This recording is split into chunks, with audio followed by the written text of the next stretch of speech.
일반적으로 중년이 되면 남녀 모두 대사질환이라든지 근골격계 질환에 걸리는 경우가 많습니다.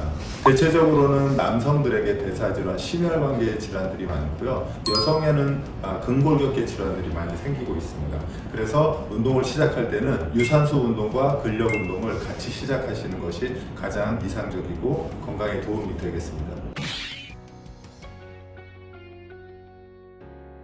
네, 우선은 건강검진에서 이상이 없다면 운동을 바로 하시는 건 문제가 없습니다. 하지만 조금 더 건강하기 위해서는 본인에게 필요한 운동이 어떤 것인지를 알고 하는 게 더 중요하고요. 그래서 운동 전문가를 찾아가서 본인의 신체적인 약점과 강점이 무엇인지를 알고 그것에 따라서 운동을 하는 게 훨씬 더 건강하다고 할 수 있습니다.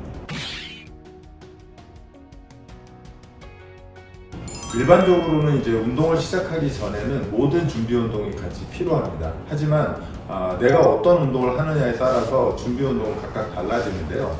예를 들어서 만약에 달리기를 한다면 달리기에 필요한 준비 운동을 해야 하는데요. 달리기에 필요한 준비 운동은 일반적으로 스트레칭보다는 종아리나 엉덩이 쪽의 근육을 활성화시키는 운동들로 준비를 좀 해야 하고요. 그 다음에 만약에 피트니스 센터에서 근력 트레이닝을 한다면 근력 트레이닝의 강도가 강하기 때문에 그 강한 강도를 미리 적응할 수 있게끔 한 60-70% 또는 50-60% 강도에서의 가벼운 적응 운동이 필요합니다. 예를 들어서 골프를 치거나 테니스를 친다면 그 종목에 맞는 준비 운동을 하시는 게 좋습니다. 대체적으로 준비 운동이라고 하면 스트레칭이라고 생각하는데 꼭 그렇지는 않습니다. 일반적으로는 통증이 있다면 운동은 조금 조심하셔야 하고요. 통증이 강하게 나타난다면 병원을 가서 진료를 보고 기본적인 치료를 한 후에 운동을 하는 게 좋습니다. 그래서 일반적으로는 이제 통증의 지수라고 하는데요. 그 지수가 예를 들어서 통증 지수가 한 3 미만으로 떨어졌을 때 운동을 하는 게 좋습니다. 그렇게 떨어지게 되면 그때 가벼운 스트레칭부터 시작해서 정상적인 운동의 범위를 회복하게 되고요. 그 회복이 어느 정도 된 후에 근력 트레이닝을 통해서 부상 이전에 근력을 회복하시면 아마도 재부상의 위험을 낮출 수 있습니다.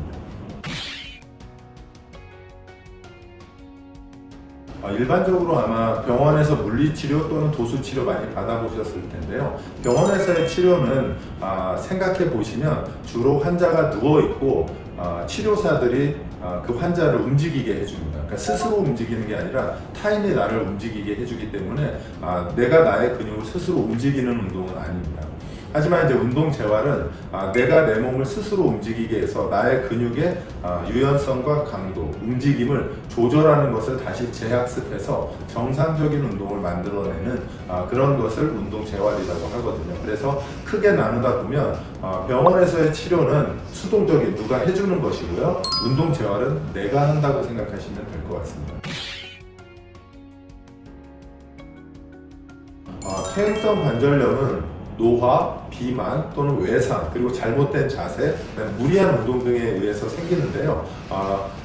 환경적인 문제는 어쩔 수 없다 하더라도 개인이 할 수 있는 부분에서 보면 기본적으로는 관절의 유연성과 근력을 확보하는 것입니다. 그래서 관절의 유연성과 근력을 확보하게 되면 이 관절이 서로 맞닿는 현상을 줄일 수 있거든요. 그래서 보통 퇴행성 관절염이 있는 분들은 관절과 관절 사이가 좁아지면서 연골이 마모되는 것을 퇴행성 관절염이라고 하거든요. 이 맞닿는 연골을 떼어줄 수 있는 유일한 방식은 유연성과 근력을 기본으로 관절을 올바르게 펴주는 것이 예방법이라고 할 수 있습니다.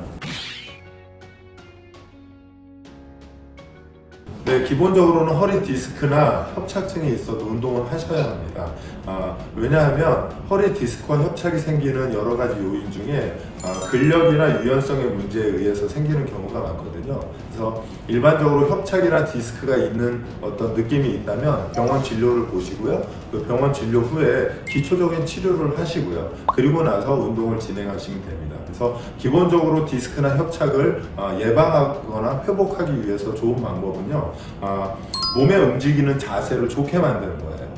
만약에 제가 허리를 숙일 때 등을 이렇게 구부린다면 허리에 부담을 많이 갖게 되거든요. 그래서 등을 바르게 편 상태에서 몸을 구부리는 이런 자세를 학습하고 배우는 것과 그 다음에는 이제 몸에 움직이는 가동 범위, 움직임의 범위로 완전하게 회복하는 것입니다.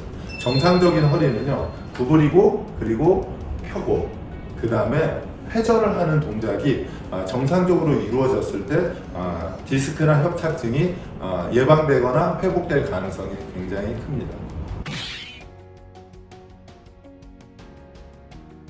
일반적으로 오십견이 생기는 원인은 크게 두 가지인데요. 하나는 염증에 의해서, 염증의 확산에 의해서 오십견이 되는 경우고요. 그 다음에는 회전근개라고 일반적으로 이 가능성이 가장 큰데요. 회전근개 손상에 의해서 통증이 생기면 움직이지 못하게 되거든요. 그러면서 오십견이 생기는 것입니다.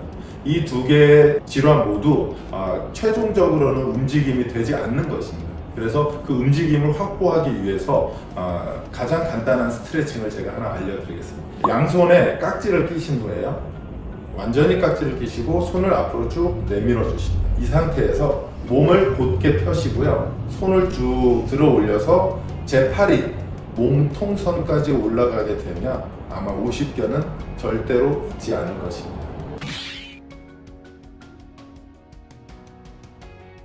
일반적으로 골다공증이라고 하면 사람의 전 연령대에서 20에서 30대에서 가장 높은 수치가 나오고요. 그 다음부터 떨어지게 되어 있습니다.